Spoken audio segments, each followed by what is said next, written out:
I'm Keith Delicious. I'm in a band called Not Enemies.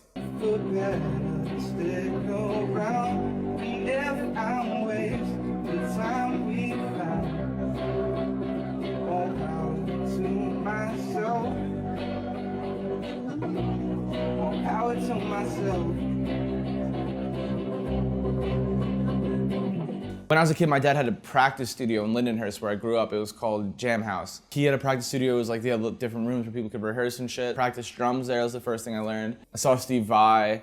I wanted to like make music. This is corny, but like when I heard Nirvana, I was like, yo, this is sick. Instead of playing music or like being a musician, songwriting intrigued me when I like got into that. And then I started making like singer-songwriter music and I didn't want to show it to anyone. And I was just showing it to my cousin. I made a song called Hide Your Face and I sent it to him. And he was calling me, he's like, holy shit, is that fucking Dominic Fike? And it wasn't, it was me. But if you got everything. And then he sent the link to everyone in like our group chat that we had for like senior trip with like the whole senior class. It's stupid, but like the lacrosse team before they fucking would go play was listening to like, they'd always send me videos of like them listening to my song before they played. And I was like, oh shit, that's kind of sick.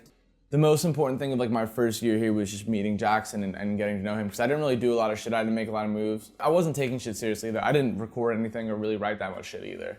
I think my music is like if Radiohead was fronted by Drake. Ideal situation, like my favorite artists are all signed to Matador Records. I love Car Seat Headrest. I love Black Country New Road. I love Jay Retard. Like, my whole thing would be like guy that makes that kind of music but not be like the stereotypical shy and like, oh, I don't know. Yeah. I mean, with working and going to school and trying to do music and shit, to me, it's just like, you know, like hungry dogs run fast. If you want to do something, you're going to do it. You're going to work hard to do it. That's just the simple fact. And if you don't and you can't find that motivation to do it, then that's not the thing you want to do.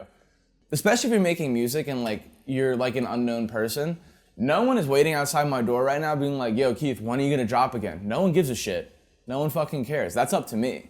You know what I mean? I have to pique that interest. Working in service sucks. It's horrible. It's funny because like I'm on my way to work, I'm listening to like Minor Threat and Fugazi.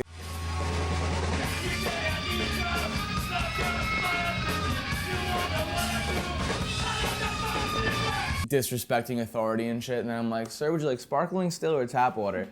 Because I'm a phony and a loser. Everyone has a lot of respect for the service industry, almost too much, where people think that like I fucking am a Vietnam veteran. Work at a brunch place and serve pancakes and they're like, thank you for your service. My favorite bands, Telescreens, Cab Ellis, Not Enemies, obviously. Long is fucking great. My best experience doing music, I think there's a couple. I had a lot of fun when we opened up for Wilma at New Blue. That's another great band. We opened up for them. So opening up for Cab Ellis was huge for me because that's one of my favorite fucking bands. Like Cab Ellis, like, and Telescreens and Middle Part are like some of my favorite bands, like just in general. Whenever I get to like play with them, it's cool, but also like befriending those guys. Like I think my best experience though is any time I spent with Alex Popel. He's a recording engineer and a producer, and me and him have never really worked on anything together. We've kind of only fucked around. But we try to work on stuff, and then I just have so much fucking fun with him. Big show, June 14th for Coalition for the Homeless. Long, Beck Louder, Richie Quake, Stag Street, in like the back rooms of Brooklyn in like a warehouse. It's gonna be super sick. It's all ages, you need a wristband to drink, so don't fucking play around with fake IDs and shit. They'll fucking wheel kick you.